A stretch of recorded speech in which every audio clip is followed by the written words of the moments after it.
First of all, one of the things we're going to be talking about, none of this is really new or revolutionary. I'm not pretending that I've come up here and invented the wheel or anything.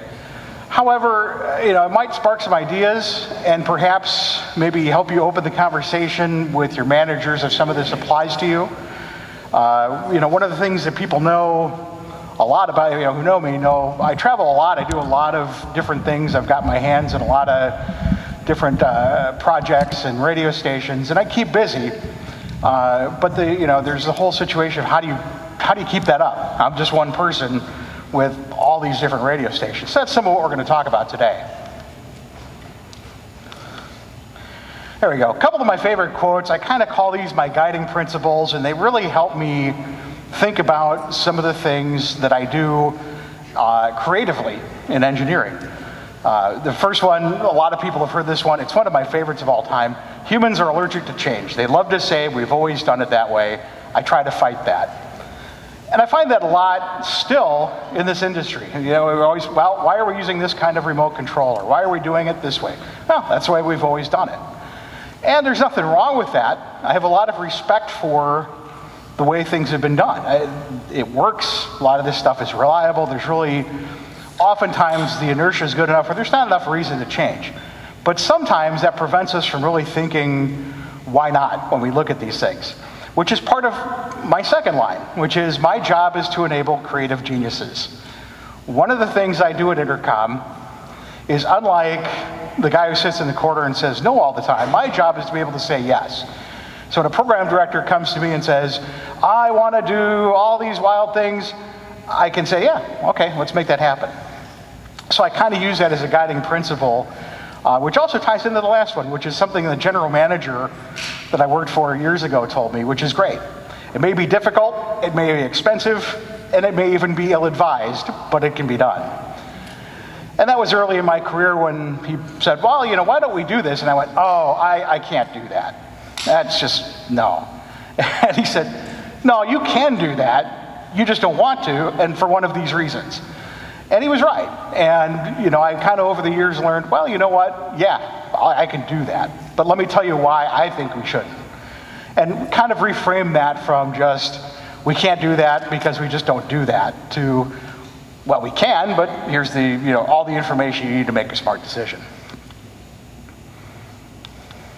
So the challenges, what are we dealing with here? Well, let's just go through what I deal with on any given day. And it all becomes clear. I'm responsible for 18 transmitters, 17 program streams, 7 facilities, 5 program directors, 4 kids, 2 cats, and a wife. Not in that order, by the way. Just in case she sees the video, not in that order. But that's a lot of stuff for one guy to deal with.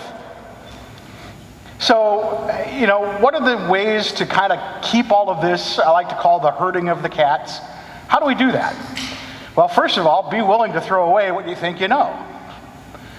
Be ready to talk to your managers about ROI, return on investment. Speak their language, understand where they're coming from. Because I found over the years, engineers, this stuff makes perfect sense to us. You go in and you talk to your manager, and all yours is wah, wah, wah, bunny, wah, wah, wah, wah. So you have to learn to kind of speak that language and make your case. Part of that is looking at the cost of maintaining old gear versus replacing new gear, plus the value of your time. Be honest with management about the big picture. Help them to the conclusion. And that goes back to, one of the comments I get when I work with station managers for stations that I've consulted for. They say, we like you, you're a little different. The last guy, everything he ever said was over my head. You seem to be able to really explain it and tell me what's going on. And there's some truth to that, again, because this stuff is easy to us. We look at it as, it's just doing this. I'm just going to go and change the output loading and the tuning and get the transmitter peaked up and, replace the tube. But they don't understand what we're talking about. To us, it's just any given day. So, when you say we need to buy a new transmitter, well, all they hear is buy. So it's our job to kind of lay out the case for that in a way that they understand. Again, understanding what may be obvious to you may not be obvious to them. And be ready to know that you don't have all the answers, and that's okay. You're the guy who can, or woman, I'd say guy, you're the person who can get the answers. And that's what's more important. It's not important that you know everything. It's that you know you don't know everything, but you know where to go to find out. And I have what I call the Rolodex of people that are smarter than me. So back to the ROI argument. A great example of this is our Madison market. I always joke, this is probably my 13th broadcaster's clinic, and I always joke about how I always make sure my station's in Madison, all the tower lights are working, the modulation's 100% legal, the signal's good, because I'm going to have about 200 assistant engineers in the market. So that's one of those things when I work with Madison. But for a long time, we had a full-time engineer in Madison. We have 3 radio stations, 3 FMs. And then I've was originally responsible for the 3 stations in Milwaukee, 2 FMs and an AM.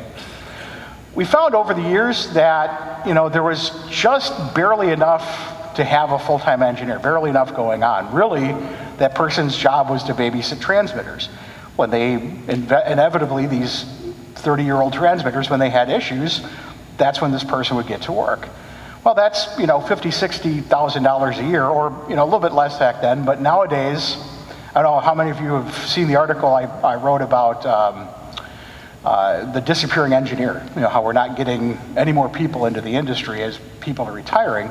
It's becoming even harder and harder to find people to do those things, let alone, in a market like Madison, affordably. So that's why we have these discussions. Okay, well, we have 2 Class A stations here. You buy a new transmitter for one of those Class A's, solid state with a lot of redundancy, probably doesn't need a lot of hands-on. That's about $50,000. Well, there's right away, we don't need somebody to deal with that on a daily basis. So if you remove that $50,000 in salary, your transmitter's paid off in a year.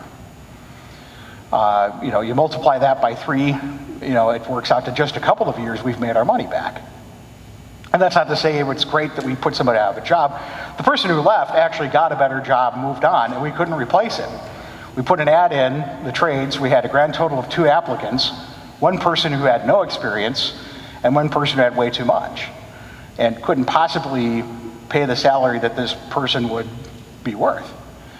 So it's not even a case of, here's how we can save money, it's a case of, how can we make this work?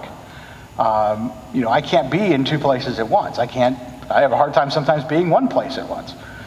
So that's when we have the conversation about ROI. Do we hire contract engineers to maintain these really old, inefficient transmitters? Or do we spend the money? Well, after having that conversation, we spent the money. And that's the conversation that you have to be ready to have. So we have these conversations. What are some of the things we need to look at to make sure we can pull this off? IP connectivity is important. There are a million different ways to do that. Think about using VPN. Think about IP-enabled remote controls and transmitters. SNMP, we'll touch on that a little bit.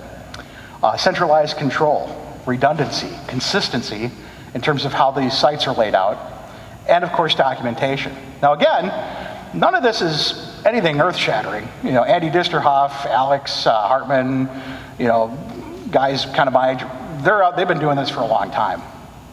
So, it's not earth-shattering, but I hear a lot of, that's some really cool stuff, but I can't get my boss to buy anything. Well, that's kind of what this is about.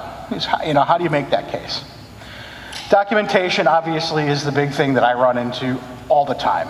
There's that old saying, temporary fixes become permanent replacements.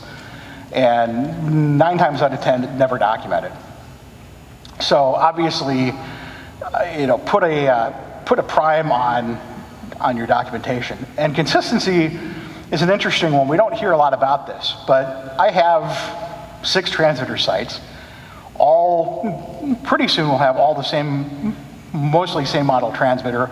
All have the same remote controls. All of them have the same commands, same channel numbers. All of them, we're still working on getting the metering to match. But that way, you're not having to remember which site is this? What site am I looking at? What's the command again for this one? And again, it's about shaving that time and making what you do more efficient. For example, with there are many different remote control systems that I could recommend. I happen to go with Burke. Their web interface I can pull up on my cell phone. I can be on the side of the road, I can bring up the cell phone and make changes. I don't have to remember, what's what, because I don't have to have a little cheat sheet of, okay, what is the channel number to do this on this transmitter, because they're all the same. I know that RF on is channel 1. So there's some importance, there's some important reasons to do that and to think that through. I like to plan with these sorts of things. Redundancy, again, goes along with, if you have IP connectivity at your transmitter site, that's great. What happens if it doesn't work? Think that through. Now, there is calculus involved in that. I mean, there is at a site like my 105.1, which is a Madison rim shot, signal is so-so, ratings are so-so, billing is so-so. I'm not going to throw a lot of money at that. I'm not going to spend money for a redundant link to the transmitter site and all these different things. However, WOLX, which is our big station, I absolutely will. I've got 2 or 3 transmitters available to it, 2 antennas. I've got multiple feeds for internet, for audio, all kinds of things. I now have standardized on Noctel transmitters. All of those transmitters can play audio off of a stream. It's already built into a preset. They have the ability to connect to a shoutcast server. So if my studio goes down, the transmitter will fail over to a stream. All of my sites have doomsday boxes, just an old computer running some programming connected to a silence sensor. All of these things simply because if I'm in Milwaukee and WLX has a catastrophic failure, it's at least 90 minutes before I'm there.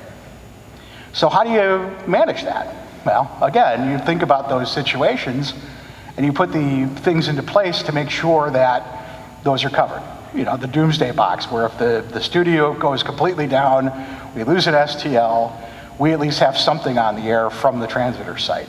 We also have a little studio facility there at the transmitter site that has a generator. That kind of goes with centralized control as well. If you have IP connectivity, you can bring all of these varied sites and all these varied pieces of equipment together.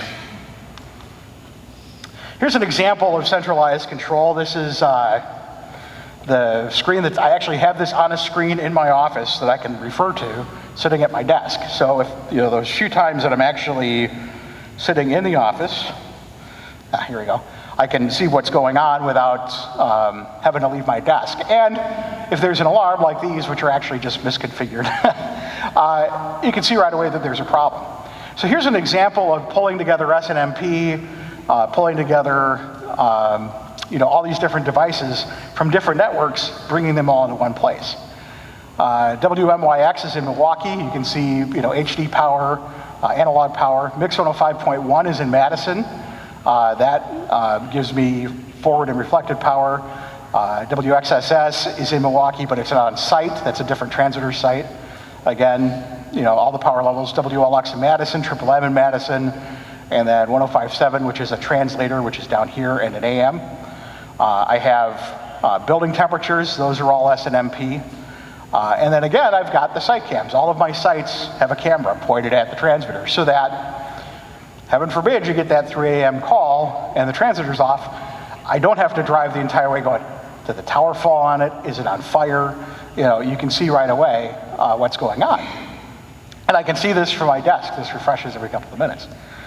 But using tools like SNMP, I can pull in all of these different things and put them together. Now this screen obviously is autopilot, so you can put anything you want on it. I just chose these because to me, this information was the most useful to me.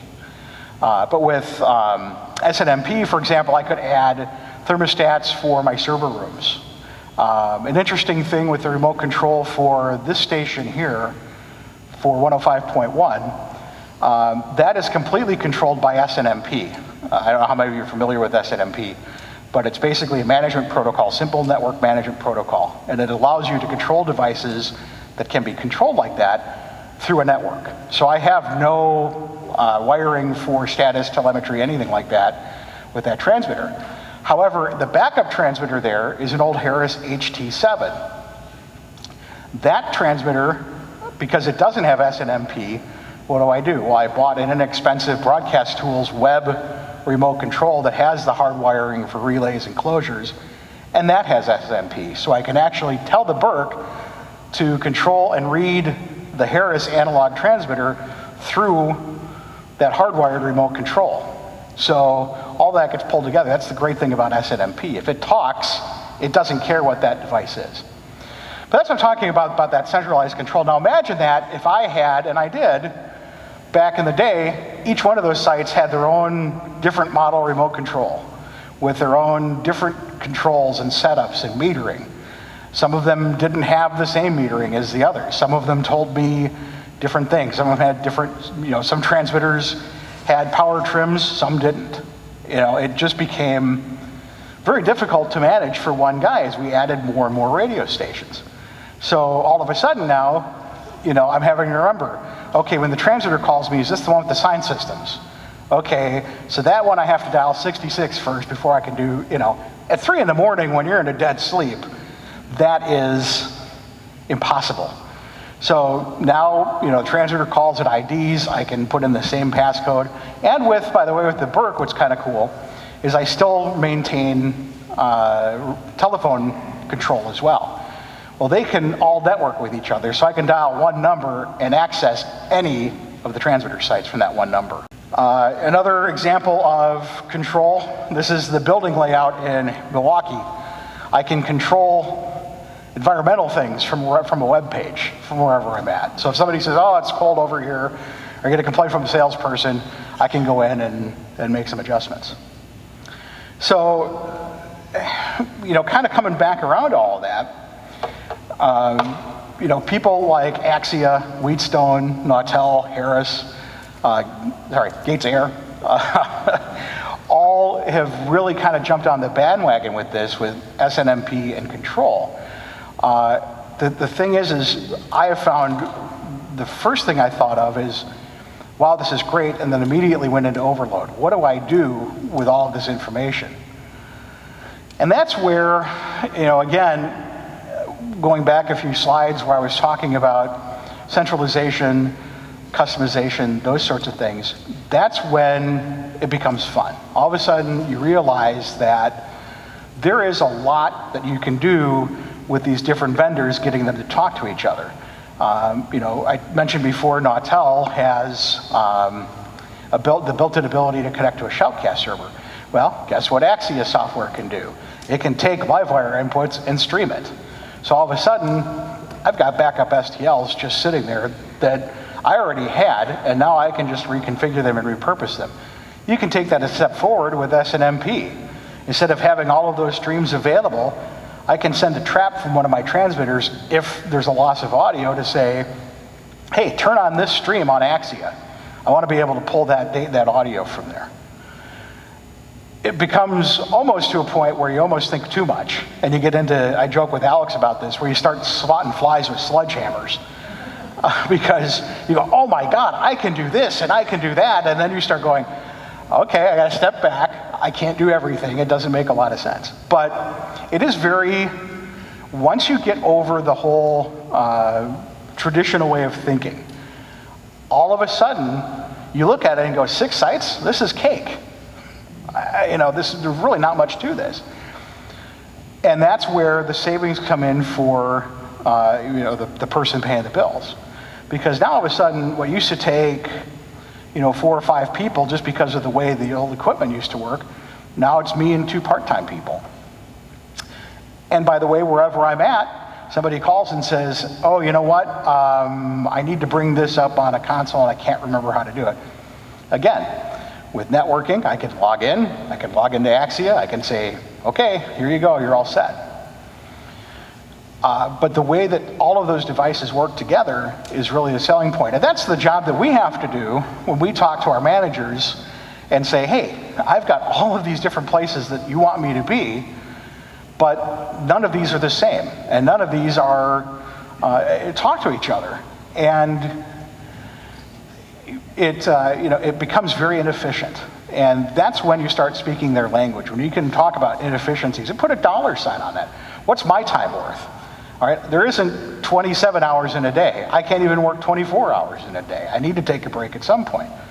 So, if we can spend a little money up front to free me up a little bit, I can then go back to working on the things for the creative geniuses. If I'm always putting out fires, I'm not going to have time to put together something that the staff is going to want to do, some big, next promotion kind of thing. Plus, once you have these tools available, you can start thinking of ways to proactively open up opportunities. So, a great example of this is when I built the Radio Milwaukee facilities in downtown Milwaukee. Great project, I'll never get to do it again. Very rarely do you get somebody who says, how much money do you need and tell me what you want to do? And you go, oh my God, have I died? I mean, this is unbelievable. But I was able to look at that in that way, with spending money wisely but smartly. So obviously they play a lot of local music, they have a lot of musicians come into town. So why not put a jack for Axia in a wall in the green room, where these people kind of warm up and they practice a little bit and play? Why not be able to capture that? It's easy enough to do. So again, you go, well, with the stuff we have, sure, let's do that. Nautel transmitters, another great example with the streaming. I had an issue with an STL. Talked to Jeff, he's like, what? Absolutely, you can pull up a stream on a transmitter. Why not? So I created a shoutcast server, pulled up the stream on the transmitter, sounded just fine. I had a backup STL. So, those are things that with traditional equipment, you can't really do easily. And there's nothing wrong with that if you have the time. There's nothing wrong with that if you have 2 or 3 radio stations that you're taking care of. But let's be honest, who does that anymore? Good, bad, or otherwise, there are very few people coming in nowadays into this industry. So we have to do what we can to become more and more efficient. One of the great things I love, I'm doing participating in the SBE mentorship program, is I'm able to work with some younger people coming in who can challenge me on that. Well, why do you do it that way? And you go, well, you know what? Never really thought of that. You're right. Why do we do it that way? And kind of forces you to think a little bit. So other network items of note that I've done that have made things easier for me for managing all of these sites: voice over IP phone system. I know some people roll their own. That's great. I don't have the time for that. There is now a kind of a new class around here. TDS does it, called managed SIP, which is basically, it rides on their T1, they manage it, it comes out like a PRI. You get the same per call pricing as voice over IP. It's a little more expensive, but they manage it. So you basically call the phone company when there's a problem. I've had it for a couple years now and I love it.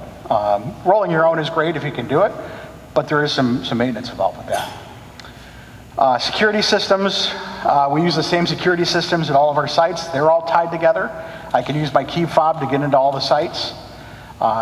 The security cameras can be accessed from all the sites. Doors can be controlled. I can unlock a door, from my phone here in Milwaukee and open the front door in Milwaukee. Audio over IP. As we migrate now we've standardized on Axia, that opens up a whole lot of doors in terms of what you can do with remote equipment. All of a sudden, instead of having to mess around with each radio station has their own Marty or Comrex or whatever, or even worse, you have one of each and a bunch of switchers to switch back feeds, and that quickly becomes a problem. Audio over IP does a great job of simplifying that. And then transmitters, network transmitters. My goodness, what we do without those. I was talking to Jeff Walton last night, and I got a phone call from the transmitter site, from WOLX. And this was a couple days ago. I was telling the story last night. And it reported back that the forward power was low. It was below the limit. But it was still on. So I was like, okay, that's a little weird. I'm not sure why that would be. That doesn't sound right. But I'm going to log into the interface and find out. So I hang up the phone, and as soon as I hang up the phone, I got an email from the transmitter saying that one of the phases went down. So the transmitter ran it, at low power. But I didn't even have to do anything more after that. I went, got the email, oh, okay. Called the power company, make sure everything's okay. Life went on.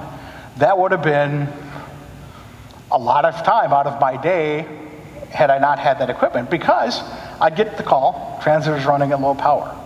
Well, had I tried to turn the Continental on, it wouldn't have come on at all. So now I'm going, okay, now I'm going to have to drive an hour and a half to the transmitter site, at night. And I would have had to go up there only to find out that there was a phase that was down, and then, I had to take those other steps. Well, I didn't have to leave my couch. Came in, oh, okay. By the time I hung up the phone, I got the email, I knew exactly what was going on, I moved on. Couldn't do that a couple of years ago. Now again, multiply that by just the 6 that I'm directly responsible for. You can see why, I aged a lot quicker than, than most people have my age. But again, it was, it's all of that thinking. It's me sitting down and saying, what are the pain points here? What are the struggles? How can we make this easier? And then taking that to management and saying, okay, here's what we can do to make this happen. Another thing we do is trouble tickets. I don't know how many people use those. One of the things I have to be very good at is managing problems as they come in. We have over 100 people between the two buildings. How do you keep all that straight? And it used to be, hey, I'll catch you in the hall, I'll send you an email. Well, if I'm dealing with something broken in the other studio and you catch me in the hall and you say something, guess what? 30 seconds later, it's gone. So I use a software called Spiceworks. It's absolutely free. It's a ticket system, and it works fantastic. And I'm able to, again, they've got a mobile app. I can log in at any time, see what's open, see who's working on what, see what the status is. And even with my staff, I can hold them accountable and say, hey, you haven't been working on this. What's going on? So it's just one more way to kind of manage all of that. And then,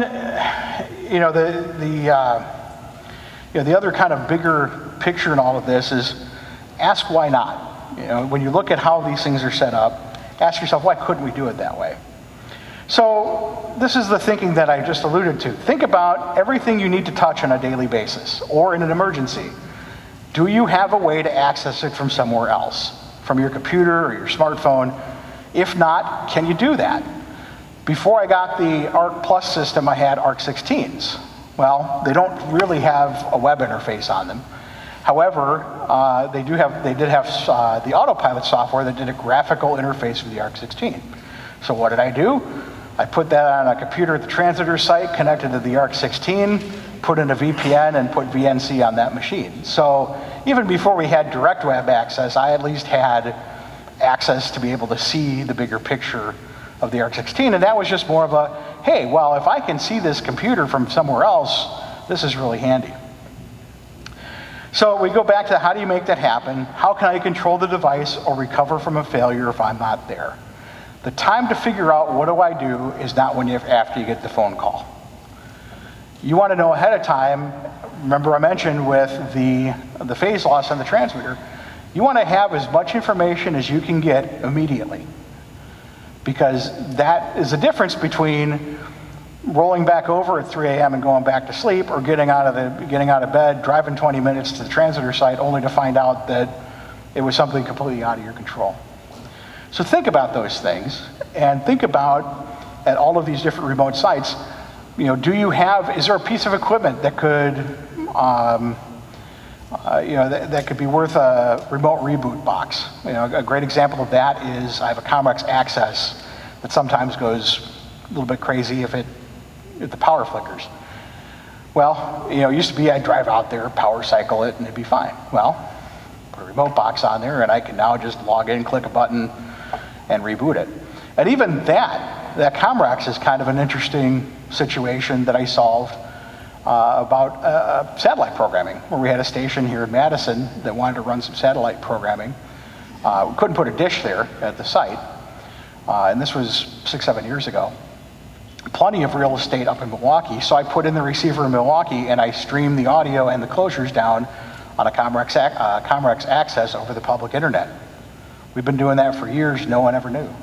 But that was another example of I could have just said, we can't do it, sorry, no satellite. But I thought, there's got to be a way to do this, and a way to make this all work, and we found it. So, kind of in closing, you know, I could take some questions and maybe talk about if you guys have some things maybe that you've done that made your life easier. I'd love to hear them. But, you know, to kind of wrap up, managing sites is you know, even just managing one site can be difficult. Managing 6, 7, 8, 9, 10 can be exceptionally difficult, but it doesn't have to be. And, you know, unfortunately, we can't unilaterally make that decision. I'd love to go to everybody's site and go, yep, buy what you need. I can't do that. Obviously, I'm not the person who has the checkbook. So it's up to us to kind of do that research and make that case. And the best way to do that I've found, is to be able to document that in money and say, okay, if we don't replace these transmitters in Madison, we're going to have to hire somebody. And good luck. You know, there's nobody left unless you're willing to pay. Well, good, bad, or otherwise, that's the language that they speak a lot of times. And if you can do that, they go, oh yeah, okay. And it's surprising how quickly. Now, when I had the employee in Madison, you know, forget about buying a new transmitter. This year I bought 3 without any questions asked. Same thing with the remote control system upgrade. I said, hey, this is going to allow me to, you know, handle, you know, transmitter calls and things wherever I'm at, over my phone with the remote interface. And I can get them to all talk to each other. And they all said, oh, that's a great idea. Yeah, let's do that. And then one final thing that I wanted to mention with all of this is just being careful about staying within the rules. One of the things I really am proud of and take a lot of pride in is that all of my facilities, you know, I've been through many of the alternate inspections. I stand by any of them. You know, I would have an inspector show up tomorrow. I would not be at all afraid of what he'd find. And again, one of those situations where I use this technology to my advantage that way. How many people, and I won't ask for a show of hands because I wouldn't expect most people to fess this up, but how many people actually take transmitter phase and antenna monitor readings at sunrise and sunset when you shift patterns? How many of you actually have somebody there writing down the readings, or even have a remote control system that is set up to do that? It isn't just set up to run them every couple hours. Well, mine do.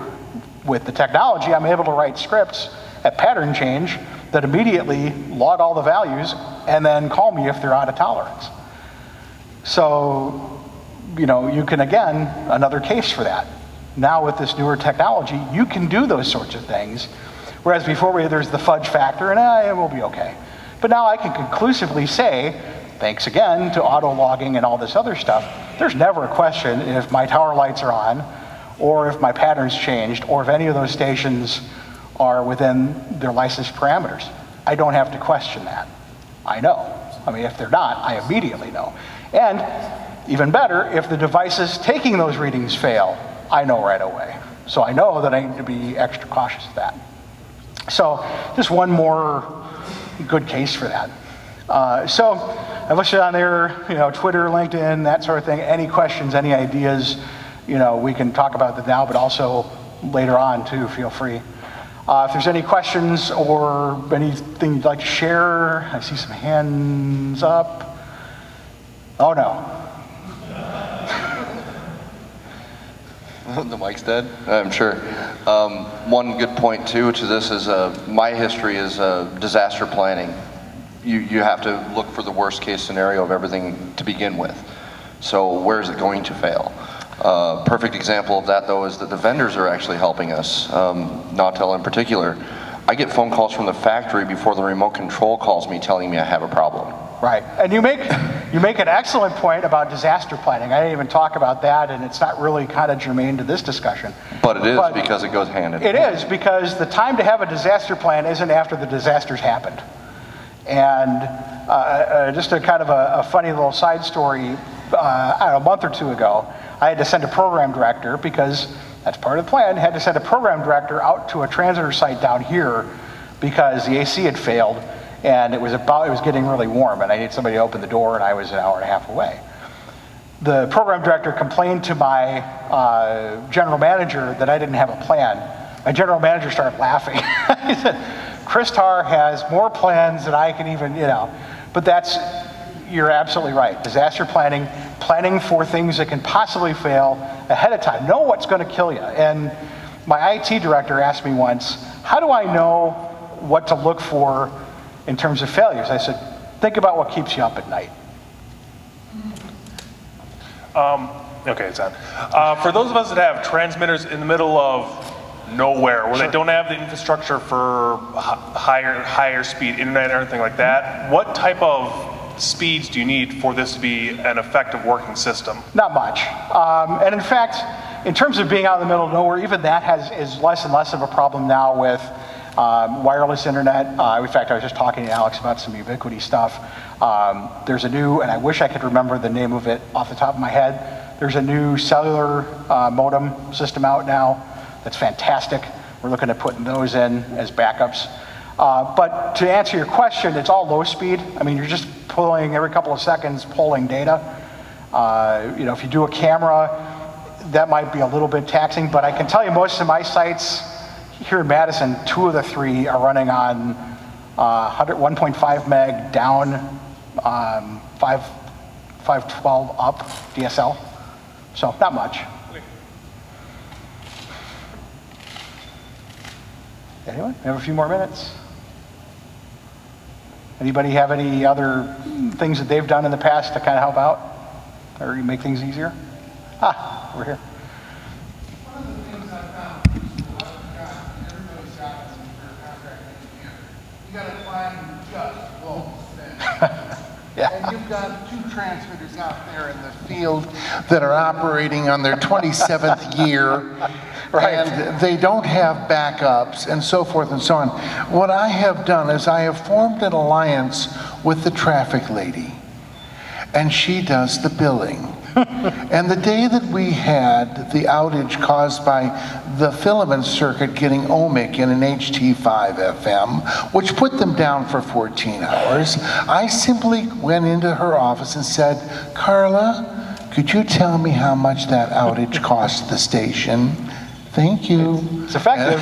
It's effective, and it kind of goes back to having that conversation about, first of all, there was a time, one of the first places I worked, I said, we don't have a backup transmitter, and they always said, well, isn't that your job to make sure that it works?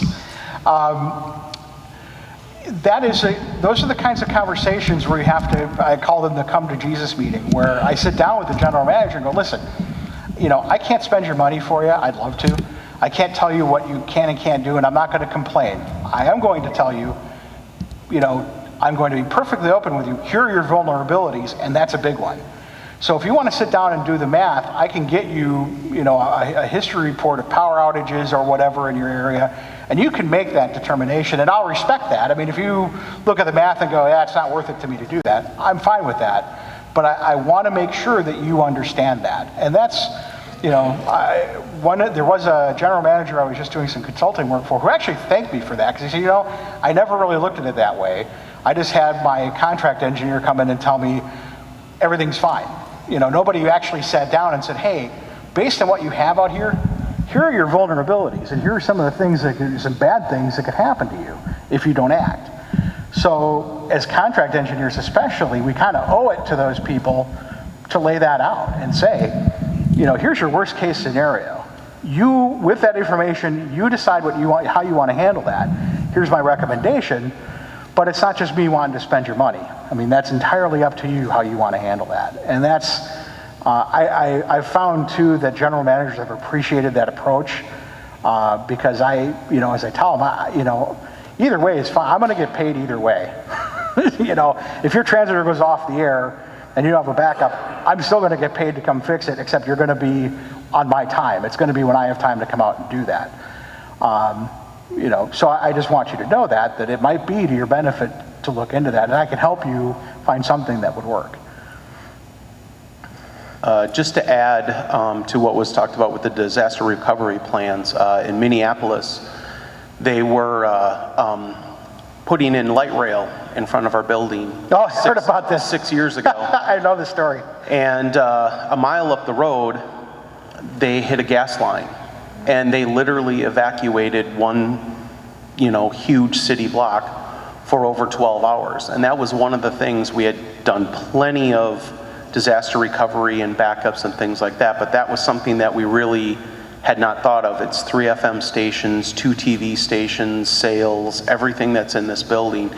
We had not come up with anything that was, if you have to just literally pick up everything and walk away.